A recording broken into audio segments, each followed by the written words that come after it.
the air conditioning. Ooh, it's a hot one this morning at Mount Lebanon. One day, when I was rounding in the hospital, I walked into a patient's room, introduced myself as the chaplain, asked if it's okay to come in. She promptly retorted, "What? Have you come to save me?" Without even thinking, I said, "Well, I hadn't planned on it, but if that's what you'd like, I suppose I could." She comes right back and says, "Ah, a true smart aleck." Said, "Come on in." Truth be told, I think she used another word that begins with A. Just to be clear, I can't save anyone, and I was certainly not there that day thinking I could.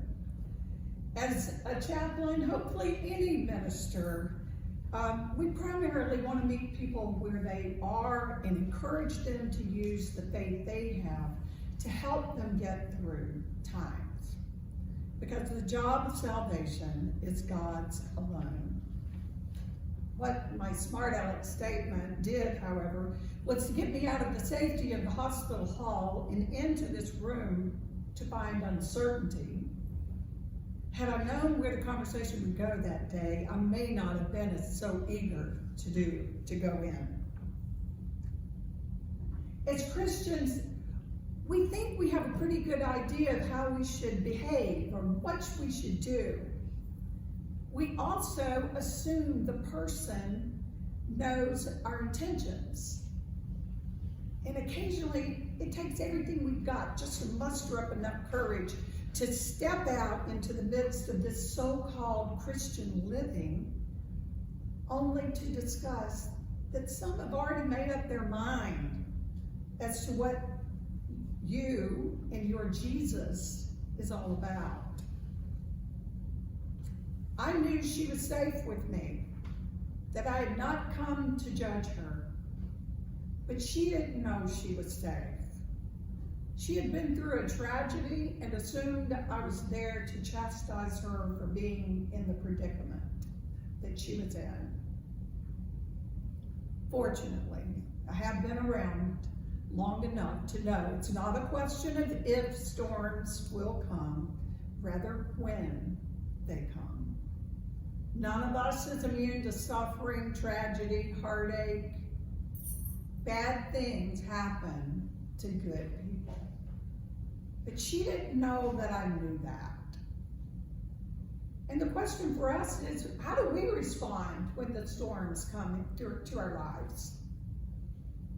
Initially, I think our responses are quite likely similar. Chances are we get scared. How we manifest that fear may be different. But it's easy to begin doubting our own abilities or the abilities of others. And if we're honest, we may doubt the abilities of God. Where we sometimes part is deciding whether to worship, as the disciples in Matthew did, or allow our hearts to remain hardened by unbelief. Both the Gospels, Mark and John, tell the story of Jesus walking on the water. But Matthew's version is the only one to include the story of Peter's attempt to walk on water. Mark and John are content to leave the story where the disciples are astounded. In their version, Jesus gets in the boat, the sea calms, and they carry on their way.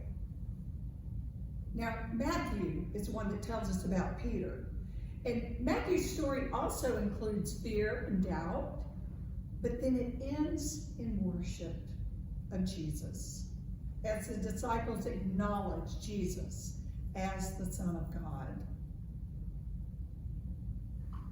The thought of sending experienced fishermen into the sea at night should not have been an issue, but they quickly gave way to the wind. It may help to understand that Matthew is writing at a time when Christians are being persecuted By the time Matthew was written down, Peter had most likely been crucified. The two storm stories address issues of danger, fear, faith, and especially with what the disciples would be facing once Jesus was gone. They would not always be in control, even with all their experience. On this particular night, they're about to cross to the other side, completely out of their comfort zone. Prior to this fearful moment and the waves overtaking them, in Jesus appearing as a ghost, Peter and the other disciples had been hearing Jesus preach and teach. He had witnessed them confronting the religious leaders. They watched Jesus heal the lepers, the blind, even Peter's own mother-in-law. But would it be enough to carry them to the other side? Knowing about Jesus is one thing, but they would need to have more than knowledge to carry out their mission. So this confession, this acknowledging Jesus as the Son of God, would be necessary to save them and necessary for them to continue their journey. This week, the Reverend Amy Redwine told a story about an esteemed preacher, George Buttrick. He was on an airplane working on his sermon when the man sitting next to him interrupted to ask what he was doing. Buttrick replied, "I'm writing my sermon for Sunday." "Ah, religion," said the man. "I can't say I'm much into the complexities of religion myself. Do unto others as you would have them do unto you, the golden rule. That's about all the religion I need." Being a bit of a smart aleck himself, Buttrick replies, "I see. And what do you do?" He said, "I'm an astronomy professor," said the man. "Ah, astronomy," said Buttrick. "I can't say I know much about the complexities of astronomy, but twinkle, twinkle, little star, that's about all the astronomy I need."